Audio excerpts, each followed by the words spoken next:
gray concrete and metal bars. This is what Tom Collins had seen every single day for the past 3 years. Blue Ridge Prison in Tennessee was known for its strictness, but even here you could earn small privileges by good behavior. Tom was not a model prisoner, but he avoided fights and obeyed the rules, enough to make the guards look on him more favorably than the others. When guard Rodriguez called out to him at lunchtime, Tom tensed. This part of the day rarely brought good news. Collins, the mail. Letters were a rarity. Mary wrote less and less often. At first still trying, every week, then once a month, and the last time he'd heard from her was probably 5 months ago. "I'm working double shifts, I'm tired, I'm sorry." Tom knew money was tight. He'd put them in that hole himself when he'd beaten up that guy in the bar. He thought he was just flirting with Mary, but it turned out the asshole was the son of the local judge.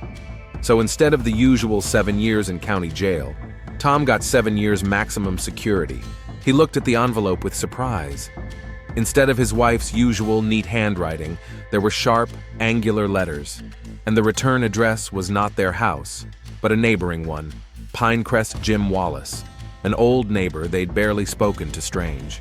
The letter stung his hands, but Tom was in no hurry to open it here, in full view of everyone. In prison, any show of emotion could be a weapon against you. Keeping his expression unruffled, he tucked the envelope into the pocket of his prison robe and continued to chew the tasteless porridge methodically. Only in his cell, when his cellmate Ray had gone to work in the laundry, did Tom take out the letter. The paper was cheap, written in the same nervous handwriting as the envelope. "Tom, we're not friends, but I think you should know your Mary's having an affair with Steve Hawkins from the machine shop. Saw them together at the Maple Street Cafe, and they weren't talking about the weather. She was laughing, and he was groping her knee under the table. None of my business, of course, but my wife thinks you should know what's going on while you're sitting there." Tom reread the letter 3 times before the meaning began to reach him. Steve Hawkins. That slippery bastard who always smiled ingratiatingly at Mary when they came in for an oil change. "Mrs. Collins, how about some coffee while you wait?" Tom always felt the type had a soft spot for his wife, but Mary only laughed. "He's just being polite. All customers are important to him." My first impulse was to crumple up the letter, shove it into a corner, forget it. Jim Wallace had always been a gossip. Maybe it was just a rumor, maybe it was revenge for some old grudge. But the worm of doubt had already entered Tom's mind. 3 years in this gray hell for what? When he'd been locked up, Mary had vowed to wait, promised that everything would be the same when he returned. "We'll manage, love. It's just a trial." And now she was having fun with some mechanic? Tom folded the letter neatly and tucked it away under the thin prison mattress.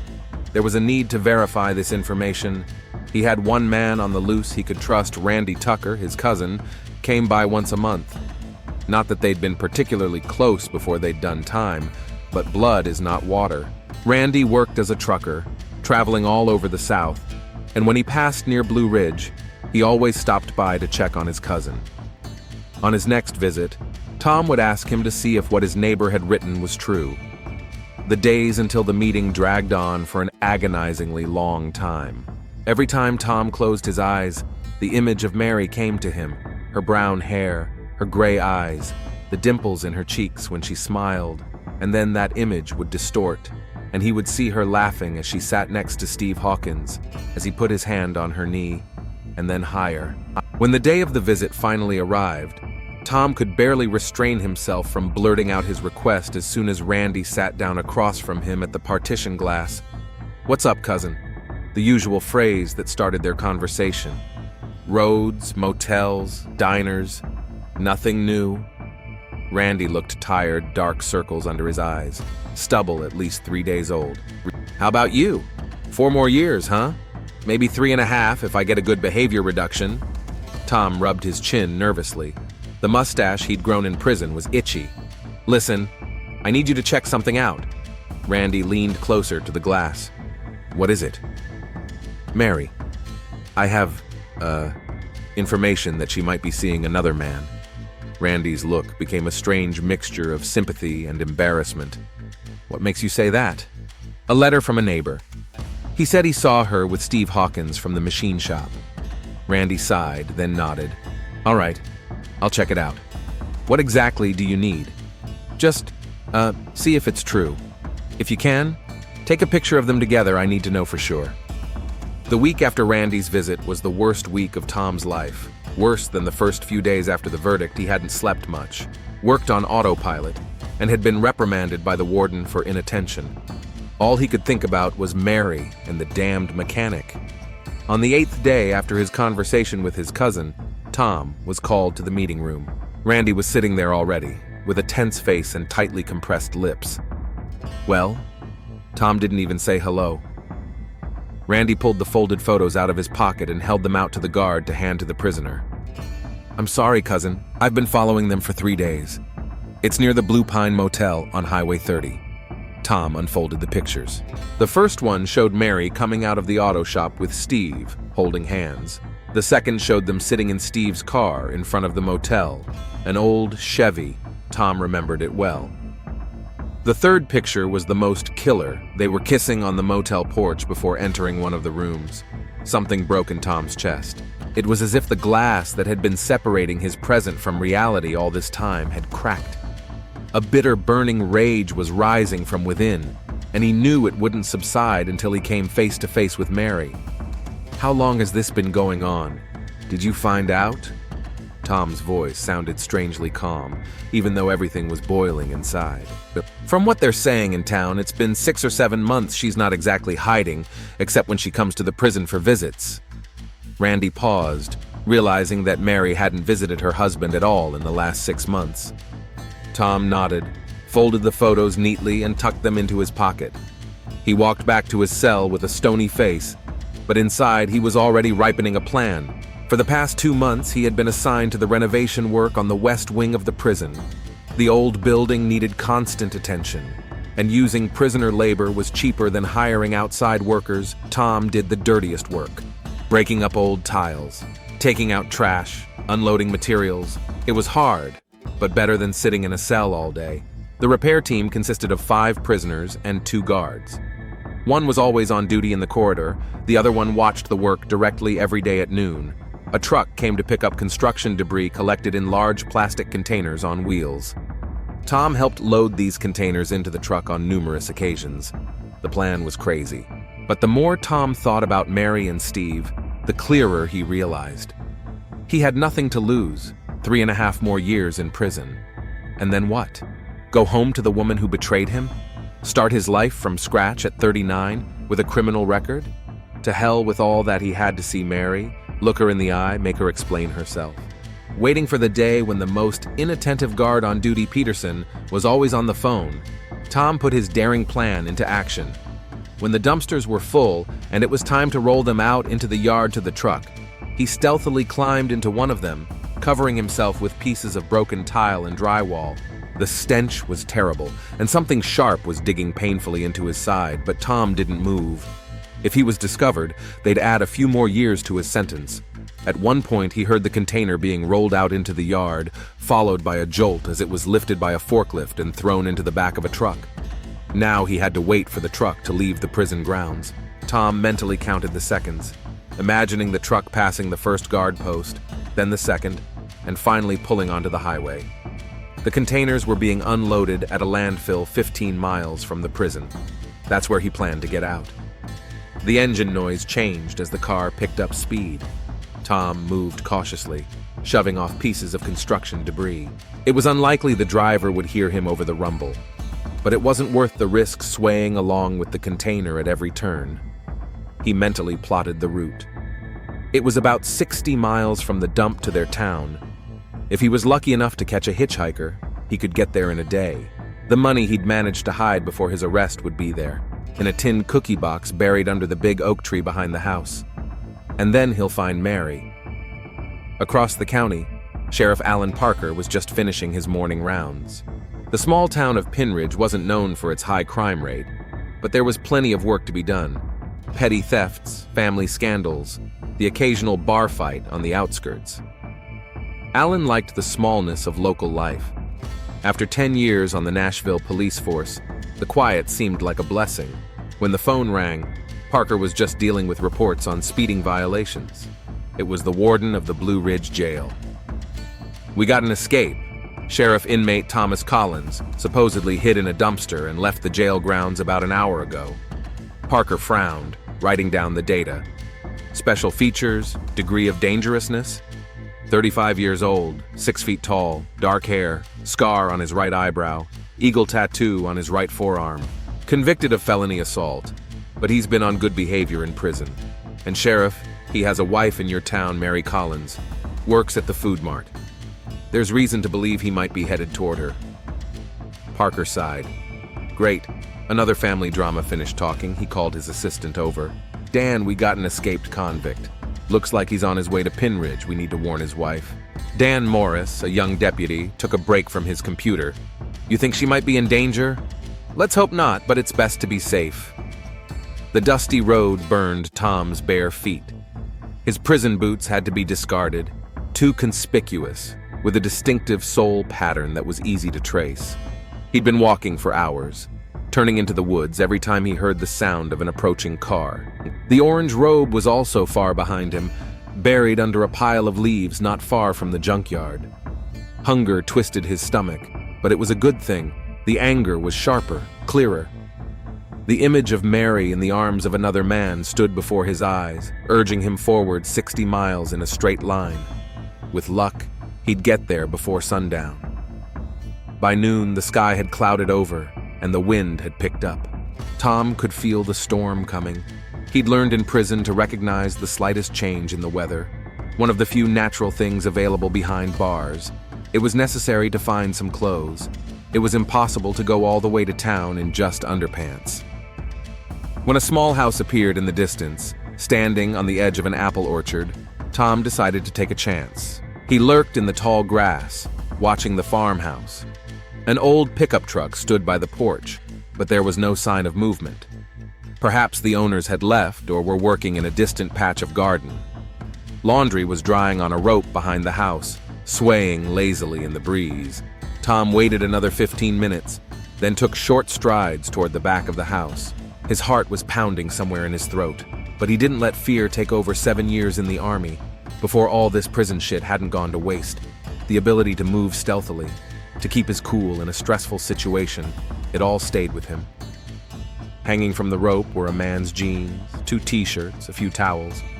The homeowner was probably larger than Tom, but there was no choice. He quickly took the jeans and gray t-shirt off the rope, grabbed one of the towels. Then, after a second's thought, he pulled off his stretchy windbreaker, too. The nights in the Tennessee mountains were cool even in early summer. Once he was dressed, he felt more confident. Now he looked like a regular working man coming home. He found a baseball cap with the Tennessee Titans logo in the pocket of his windbreaker. Perfect pulled it down low over his eyes, hiding the corner of the army tattoo peeking out from under the collar of his t-shirt, and moved toward the road. Luck was on his side this time. Not an hour later, he was picked up by the driver of a logging truck headed toward Pinidge. The taciturn middle-aged man asked no questions, only inquired where Tom was coming from. Car broke down about 5 miles from here. The lie rolled off his tongue easily. Tried to fix it, but no use. I'll have to call a tow truck from town. The driver nodded, showing little interest. Tom stared out the window the whole way, watching the scenery change. They were not far from Pinidge when the news came on the radio. The announcer was talking about the escape of a prisoner from Blue Ridge Prison, describing Tom's description and warning him of his possible danger. Tom froze, trying not to show excitement, but the driver seemed oblivious to the message, switching the station to country music. When the first houses of Pinidge showed on the horizon, Tom asked to be dropped off at a gas station on the outskirts he needed to get home unnoticed. The police were probably already looking for him. Their home with Mary was on the eastern edge of Pinidge, a small 1-story cottage they'd bought shortly before the unfortunate bar fight. Tom remembered every crack in the walls, every floorboard that creaked at night. He'd been going over those memories like a rosary all 3 years behind bars. And now Mary was letting another man in there, clenching his fists so that his nails dug into his palms. Tom moved around town through the woods. He could approach the house from the back, where the ravine began, thickly overgrown with shrubbery. No one would see him there. Sheriff Alan Parker parked the service jeep in front of the Food Mart supermarket. His deputy, Dan Morris, sat nearby, tapping his fingers on a clipboard. "Do we have a picture of this Collins guy?" Dan asked, keeping his eyes on the screen. Prison sent it over. "And they've already put out an APB on him to every patrol in the county." Parker turned off the engine. "I don't like this situation, Dan. Usually, when prisoners escape, they have a plan. Money, fake IDs, transportation. What's this guy got? Just a wife he hasn't seen in 3 years. Maybe she'll help him escape," Dan suggested. "Maybe, but my experience says otherwise." Parker stroked his graying mustache thoughtfully. 20 years on the force had taught him to sense danger, and now all his instincts were screaming for trouble. 3 years is a long time. People change. What if he found out something he didn't like? They found Mary Collins at checkout number 4. A slender young woman with brown hair gathered in a ponytail, wearing a uniformed supermarket apron. She looked tired, but kept a friendly demeanor. When she saw the police officers, she tensed, but continued to rifle through the purchases of the elderly lady in front of her. "Mrs. Collins," Parker began as the customer walked away. "I'm Sheriff Parker. This is my deputy, Dan Morris. We need to talk to you. It's about your husband." Mary turned pale, clutching the beanbag she was supposed to scan in her hand. Had something happened to Tom? Her voice trembled. "Your husband escaped from Blue Ridge Prison this morning. There's reason to believe he's on his way here." Mary froze, eyes wide. "That's impossible. There's only a..." She fell silent, as if calculating in her mind. "There must be some mistake." "There's no mistake, ma'am." Dan pulled out a clipboard, showing her a picture of Tom from the prison archives. The escape was recorded at 11:30 this morning. He probably hid in a trash container. Mary stared at her husband's picture, as if she was seeing a ghost. Tom in the photo looked older than she remembered him, with a scratchy look and regrown hair. I need to ask the manager for an excuse." She looked around nervously. "Edna, can you cover for me at the register? I need to talk to the sheriff." A full, middle-aged woman from the next register nodded, looking curiously at the police officers in a small town. Any hint of an incident became the big news of the day. They walked out into the service parking lot, where they could talk quietly. Mary nervously fidgeted with the edge of her apron, avoiding Parker's eyes. "Mrs. Collins, do you have any idea why your husband might have decided to run away? Have you seen him recently?" Mary shook her head. "I haven't been in prison for quite a while. Work. Double shifts to pay the mortgage." She spoke quickly, as if making excuses. "The last time I saw Tom was in January. He was normal, calm. Talked about future plans for when he gets out." Parker noticed her hands shaking. Either she's really scared, or she's playing hard to get. "Mrs. Collins, I have to warn you, escapes like this often end up badly, especially if the prisoner has learned something that has thrown him off balance." He watched her reaction carefully. "Let us provide you with protection, if only for a few days." Mary raised her head sharply, fear flashing in her gaze. "What do you mean? Tom will never. He would never hurt me. We lived together for 7 years before the incident. He never laid a hand on me." "And the others?" Dan asked quietly. Mary bit her lip. "That incident at the bar. It was an accident. That guy was hitting on me, and Tom was just trying to stop him. It was a bad punch." She sighed. "Tom has a temper, but he's not a killer." Parker realized she wasn't telling the whole truth. But there was no point in pushing now. "Still, I insist on taking precautions. Perhaps you should stay with a friend or a relative for a few days." "No," Mary said firmly. "I will not run away from my own husband. If Tom comes home, I'll talk to him, explain that he's only making his situation worse. He'll listen to me. Or not," Parker thought, but kept silent. He'd seen enough domestic tragedies in his 50s to know how often women were wrong about their husbands. "Okay, then we'll patrol your neighborhood. Here's my card. Call me if you see anything suspicious." Mary nodded, but it was obvious she wasn't taking the threat seriously. Steve Hawkins learned of Tom's escape almost as soon as the news had spread around town. After finishing work with another customer, he closed the auto shop earlier than usual and drove to Mary's house. He felt uneasy. Tom Collins wasn't the type to let grudges slide if he had somehow found out about him and Mary. Steve remembered how their affair had begun. Mary brought her car in for a checkup. They got to talking. Then they talked again. Then he asked her out for coffee. Mary had confessed then that she felt lonely, that it was hard to keep in touch with her husband in prison, especially knowing that there were still years of separation ahead. And Steve had always had a thing for her, even before Tom's arrest. He just didn't dare approach her, knowing her husband's temper. As he approached the supermarket, he noticed a police car in the parking lot. Of course he did. They were already interviewing Mary. Steve carefully parked in the far corner of the parking lot and texted her, "I'm here," waiting for them to leave. He watched as Mary talked to the sheriff and his deputy. Even from a distance, he could see how nervous she was. What would she tell them? Would she confess their relationship? Steve felt a prick of jealousy. Despite everything that had happened between them, he wasn't sure Mary had completely broken with the past. Sometimes he thought she still loved her husband, just didn't want to admit it even to herself. When the police finally left, Steve got out of the car. Mary noticed him, but didn't approach him. They were always careful in public. He waited until she said something to a coworker and headed for the service exit. "Did you hear the news?" Steve asked once they were alone around the corner of the building. "Yes, the sheriff just informed me." Mary's voice sounded tense. "They think Tom is headed this way. You should move in with me. At least for a few days?" Mary shook her head.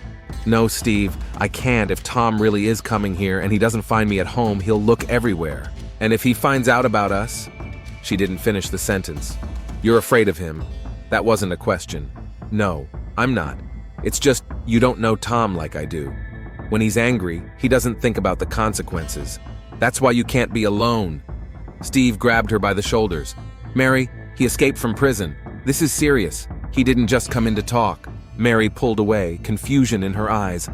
"I know he did. But if I stay home, if I explain it to him calmly, Tom will understand he's always been reasonable when it comes to us." Steve snorted. "Reasonable? He beat a guy half to death for talking to you in a bar." "That was different," Mary objected stubbornly. "Look, I can't leave now. I'm on shift till 7, and then I'll think about it, okay?" Steve realized it was useless to argue. When Mary made up her mind, it was impossible to change her mind. That stubborn independence was what had attracted him to her in the first place. And perhaps that same quality was now putting her in danger. "All right, but I'll pick you up after my shift, and I'll stay the night." Mary looked around nervously. "No, I'll call you if I need anything." "Really, Steve, I can handle it." He left with a heavy heart, not knowing whether it was Tom's threat or Mary's strange behavior that worried him more. It was evening when Mary finally reached home. A cool shower and dinner was what she had dreamed of all the way home. The workday had been particularly hard, with the news of Tom's escape making it hard to concentrate. Several times she'd dropped off purchases, once even returning the wrong change to a customer. As she parked her old Ford in front of the house, Mary immediately sensed something wrong. Nothing specific, just a gut feeling. A sixth sense developed over years of living with an unpredictable husband. She looked around, but the street was empty, the neighboring houses glowing peacefully through their windows. Once inside, the first thing she did was check the front door and windows. Everything was locked, just as she'd left it that morning. Still, Mary couldn't shake the feeling that someone was in the house. Paranoia after her conversation with the sheriff, perhaps? Or was something really wrong? She walked slowly through the rooms, turning on the lights. Everything looked normal in the living room, but in the bedroom, the coverlet on the bed was slightly crumpled, as if someone had been sitting on the edge. The picture from the bedside table, the one of her and Tom against the mountains on their wedding day, was face down. Mary froze, listening. Silence. Only the old clock ticking on the wall and the refrigerator humming in the kitchen. "Calm down," she said to herself. "You could have swiped the photo yourself this morning in your hurry to get to work." And yet something told her Tom was here, or maybe he still was. Mary went back into the living room, opened the hall closet. There, behind the boxes of winter clothes, a baseball bat was stored. Tom had played in an amateur league before prison. She never thought she'd have to use a bat for self-defense, much less from her own husband. With the bat in her hands, she felt a little more confident. Mary reached the kitchen and turned on the light. Everything looked normal, but there was a glass of water in the sink that definitely hadn't been there this morning. Mary always put the dishes away before she left for work. At that moment, she heard the creak of a floorboard behind her. It was a familiar sound. The third board from the door always creaked no matter how much Tom tried to fix it. Her heart skipped a beat. Gathering her wits, Mary turned around sharply, swinging the bat. "Tom!" She saw her husband's dark silhouette in the doorway. Tom took a step forward and the light fell on his face. He looked gaunt, his eyes sunken, his cheeks overgrown with stubble. He smelled of road dust and the sweat of strangers. But worst of all was the look in his eyes, cold, alien, full of accusation. "Hello, Mary." His voice was hoarse, as if he'd been silent for a long time. "Did you miss me?" Mary continued to hold the bat, though her hands were shaking. "Tom, what have you done? Why did you run away?" Tom took another step forward. A strange smile played on his face. "What do you think? Maybe they told me that my wife was having fun with someone else while I was rotting behind bars." Mary turned pale. How did he know? "I don't know what you're talking about," she lied, retreating to the kitchen table. "Don't lie to me," Tom shouted, his face contorted with rage. "I've seen the pictures. You and that bastard from the machine shop. How long has this been going on? The whole time I've been sitting here? Or did you at least wait a month for decency?" Mary gripped the bat tighter. "Tom, calm down. Let's have a normal conversation. You escaped from prison. The police are looking for you. If you turn yourself in now, maybe they won't add much to your sentence." Tom laughed, but there was no mirth in his laughter. "Surrender? Are you serious? After what I found out? After the way you betrayed me?" He took another step forward. "I was sitting there counting the days until I got back, and you were sleeping with that lowlife." "Stop it!" Mary shouted, her voice breaking. "You have no right to accuse me. 3 years, Tom. 3 years I've been living alone, paying the mortgage, struggling on my own. You have no idea what it's been like." "Oh, you poor thing," Tom said with a sneer. "Was it so hard to be faithful? Why don't you tell me how you took comfort in Steve's arms?" "No, don't. I've seen the pictures." He was suddenly very close, grabbing her shoulder. Mary instinctively swung the bat, but Tom intercepted her arm, twisted her wrist. The bat fell to the floor with a thud. "Tom, please," Mary pleaded, trying to free herself. "We can talk about this. I realize you're angry, but—" "Angry?" he interrupted, his face contorted. "No, Mary, I'm not angry, I'm destroyed. You were everything to me. Everything I did was for you, and you—" His grip on her shoulder grew stronger. To the point of pain, she saw the same madness in Tom's eyes that she'd seen the night he'd beaten up that guy in the bar. She needed to calm him down, to get through to the rational part of Tom, if there was any left. "I'm sorry," Mary whispered. "I was weak, lonely. It didn't mean anything, I swear, just a way to get through the time while you were gone." For a moment, she thought it worked. Tom's grip loosened a little. Doubt flashed in his eyes, but then his gaze dropped to her neck, where a small bruise was visible. The mark of Steve's kiss last night. "Liar," Tom hissed. "It was yesterday, wasn't it? Was he here? In our house? In our bed?" Mary tried to break free, but Tom held on tight. His face contorted with rage. He pushed her against the wall. "Tom, stop. You're hurting me." "Hurt you?" he almost whispered, his face an inch from hers. "You don't know what pain is, Mary, but I'll show you." With his free hand, he reached across the kitchen table, fumbling for something. Mary was horrified to see his fingers clutching the handle of the kitchen knife.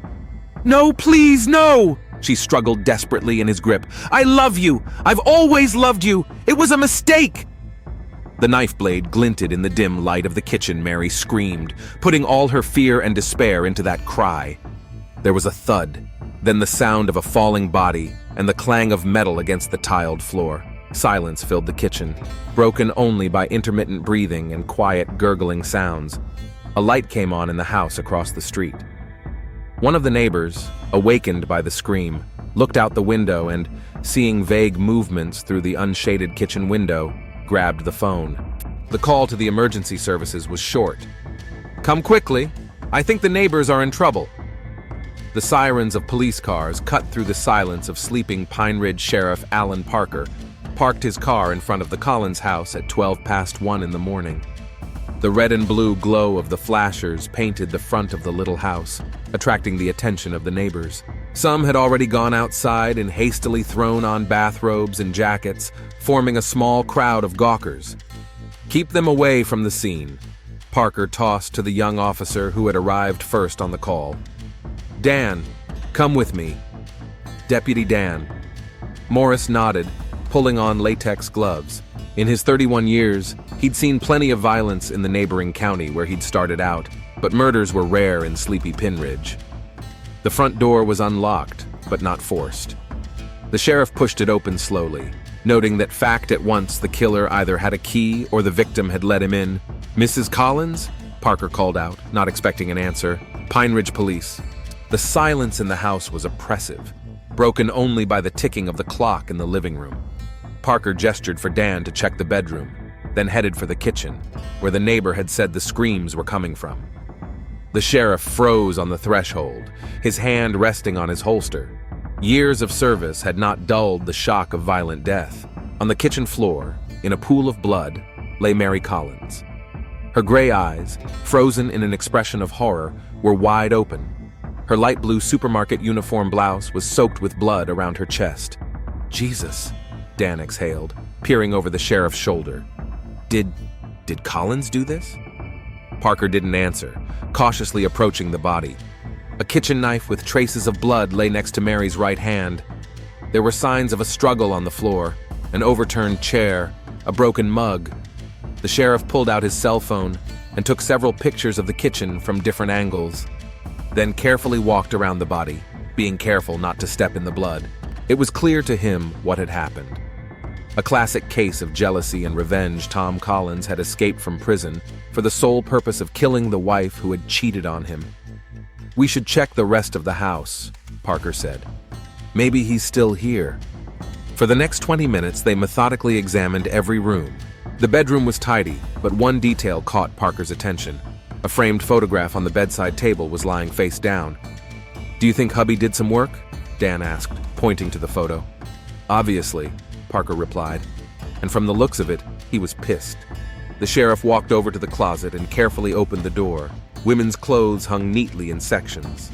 The men's half was empty, with only a few old shirts and pants hanging in the far corner. Apparently things left over from Tom's arrest. A gym bag stood in the corner of the closet. "Look at that!" Parker nodded at the bag. She was ready to leave. Dan tugged gently on the zipper. Inside were several sets of women's clothes, toiletries, a small envelope of cash. So she was afraid of her husband after all, Dan concluded. Packed her things, but didn't have time to escape.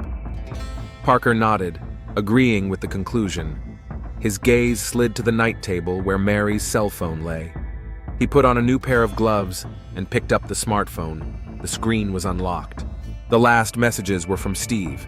"Call me back when you can. Are you okay?" And Mary, "I'm worried." No response. When the forensics team arrived, Parker handed them command and stepped aside, letting the specialists do their job. He already had a clear picture of what had happened in his head. By morning, they had preliminary results. Mary Collins was stabbed in the chest. The blow had been delivered with great force. The blade had passed between the ribs and into the heart. Death was almost instantaneous. Judging from the nature of the wound, the blow was inflicted by a person familiar with anatomy or experienced in such acts, the coroner reported. Right-handed, approximately 5 feet 10 inches tall. Tom Collins is ex-military, Dan noted, and his height is consistent. Parker nodded. It all matched Tom Collins. After learning of his wife's infidelity, escaped from prison and killed her in a fit of rage. Prints were found on the knife, the CSI said. Checked it against the database. Belonged to Thomas Collins, a perfect match to his prison record. Any other footprints in the house? Sheriff asked.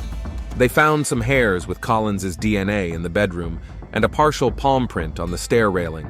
The picture was unequivocal. Parker returned to the office around 6 a.m., feeling squeezed like a lemon. He needed to get at least a couple hours of sleep before continuing his investigation. Steve Hawkins was waiting in the reception area of the police station when the sheriff returned to work.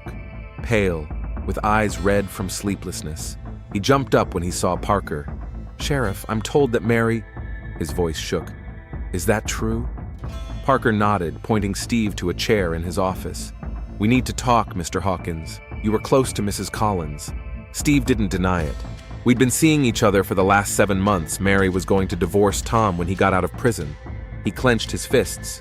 "I warned her, told her he was dangerous, that she needed to get out of town, at least for a while, but she didn't want to. She thought she could explain it all to him when he came back."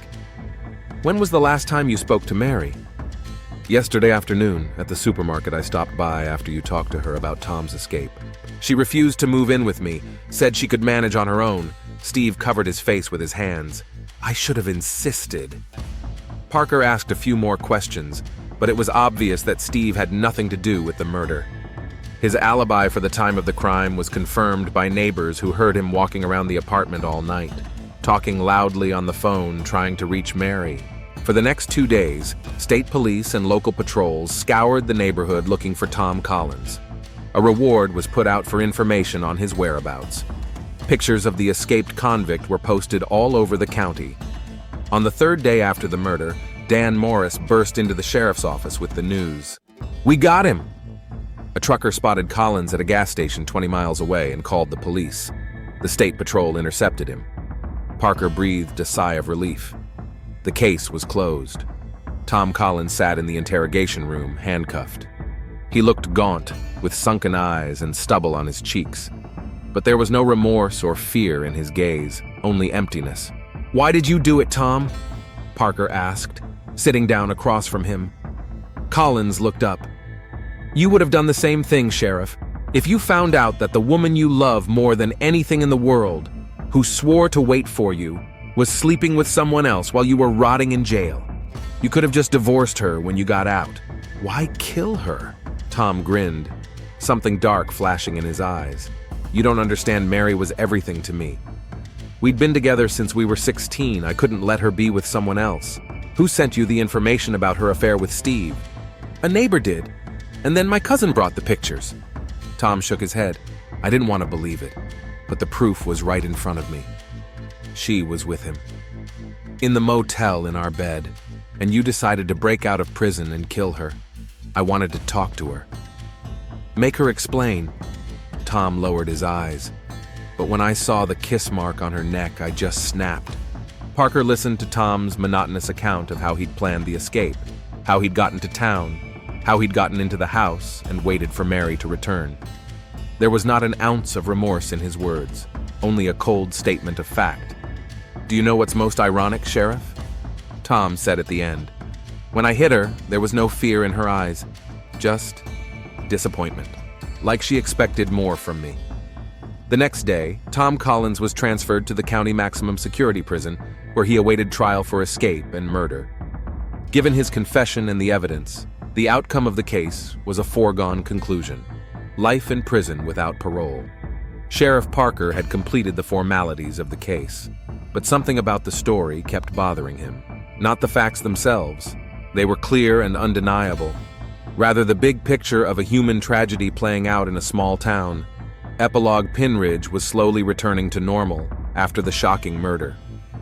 For a small town, it was the event of the decade, one that would long be discussed over a cup of coffee at the local diner. Mary Collins's funeral was held in the town cemetery. Among those who came to say goodbye was Steve Hawkins, a pale, wan-looking man. After the ceremony, he approached Sheriff Parker. "I'm leaving town," he said. "Too many memories." Parker nodded. He understood small towns keep memories longer than big towns. Dan Morris was promoted for successfully completing a case. He was named Chief Deputy Sheriff. The young officer was proud, but deep down he realized that there was nothing heroic about the case, only human grief and hopelessness. One evening, a month after the events, Parker sat on the porch of his house, looking out at the sunset. He thought about Tom and Mary Collins, about how passion and jealousy had destroyed 2 lives, Edna from the supermarket had told him that Mary had seemed strangely pensive the last few days. She mentioned some letter from Tom in which he apologized for the past and wrote that he had realized his mistakes. Perhaps in another reality, where Tom had dealt with his demons and Mary had found the strength to talk frankly with her husband, their story would have ended differently. But in this world, jealousy and anger were stronger than love and reason. The Collins house was sold at auction. The new owners repainted the walls, changed the floors, renewed the furniture, erased all traces of tragedy. But locals will still point to this house and whisper, "That's where the Collinses lived." Tom Collins is rumored to have become quiet and withdrawn in prison. He didn't participate in prison programs or socialize with other inmates. One day, the warden found a torn photograph in his cell. The one from their wedding where he and Mary stood against a mountain backdrop. Tom had taped it together, but it left a scar in the middle, a symbol that some things can't be undone, no matter how much you want them to. On the anniversary of the tragedy, Parker brought a bouquet of wildflowers to Mary's grave. He hadn't known her intimately when she was alive, but he felt a strange responsibility, as if he had acted faster, more carefully, he could have prevented her death. But the sheriff knew that some tragedies cannot be prevented. They originate deep in human hearts, nourished by secret fears and insecurities, growing in silence until one day they burst forth, devastating like a natural disaster. Leaving the cemetery, Parker cast one last glance at the simple headstone Mary Collins, 32 years old, beloved daughter, friend, and colleague. Nothing about her being a wife. It was as if that part of her life, the part that eventually led to her death, had been erased from the town's memory. The city remembered, though, and would remember for a long time to come, the story of a man whose love turned into obsession and a woman who paid the ultimate price.